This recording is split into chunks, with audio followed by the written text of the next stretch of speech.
Plus two പരീക്ഷാ ഫലം ഇന്ന് പ്രഖ്യാപിക്കും. വൈകിട്ട് 3 മണിക്കാണ് പ്രഖ്യാപനം. ഹയർ സെക്കൻഡറിയിൽ 4.52 ലക്ഷം വിദ്യാർത്ഥികളും വൊക്കേഷണൽ ഹയർ സെക്കൻഡറിയിൽ 26,826 പേരുമാണ് ഫലം കാത്തിരിക്കുന്നത്. കഴിഞ്ഞ വർഷം ഹയർ സെക്കൻഡറിയിൽ 77.81%, VHSCയിൽ 70.06% വിജയം. വിവരങ്ങളുമായി അപർണ ചേരുന്നു.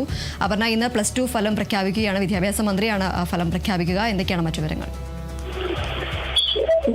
പ്ലസ് ടു VHSC പരീക്ഷാ ഫലം ഇന്ന് വൈകിട്ട് 3 മണിയോട് തന്നെ പ്രഖ്യാപിക്കുന്നതായിരിക്കും. സെക്രട്ടേറിയറ്റിലെ PRD ചേംബറിൽ നടക്കുന്ന വാർത്താ സമ്മേളനത്തിൽ വിദ്യാഭ്യാസ മന്ത്രി എൻ ഷംസുദ്ദീനാണ് ഫലം പ്രഖ്യാപിക്കുന്നത്. തുടർന്ന് ഔദ്യോഗിക ഫലപ്രഖ്യാപനത്തിന് ശേഷം വെബ്സൈറ്റുകളിലും മൊബൈൽ ആപ്ലിക്കേഷൻ വഴിയും ഈ ഫലം വിദ്യാർത്ഥികൾക്ക് ലഭ്യമാകുന്നതായിരിക്കും. ഹയർ സെക്കൻഡറി 4.52 ലക്ഷം വിദ്യാർത്ഥികളും വൊക്കേഷണൽ ഹയർ സെക്കൻഡറിയിൽ 26,826 വിദ്യാർത്ഥികളുമാണ് ഇത്തരത്തിൽ ഫലം കാത്തിരിക്കുന്നത്.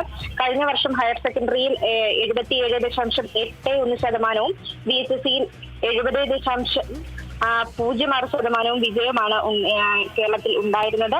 കൃത്യം ഇന്ന് 3 മണിയോട് തന്നെ വിദ്യാഭ്യാസ മന്ത്രി ഫലം പ്രഖ്യാപിക്കുന്നതിനെ തുടർന്ന് ഔദ്യോഗിക വെബ്സൈറ്റുകളിലും മൊബൈൽ ആപ്ലിക്കേഷൻ വഴിയും ഫലം ലഭ്യമാകുന്നതായിരിക്കും.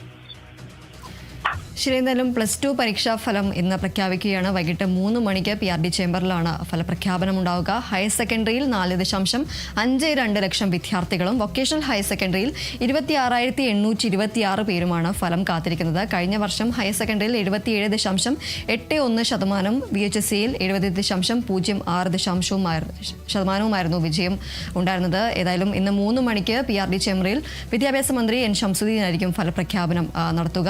അപർണയാണ് വിവരങ്ങൾ നൽകിയത്.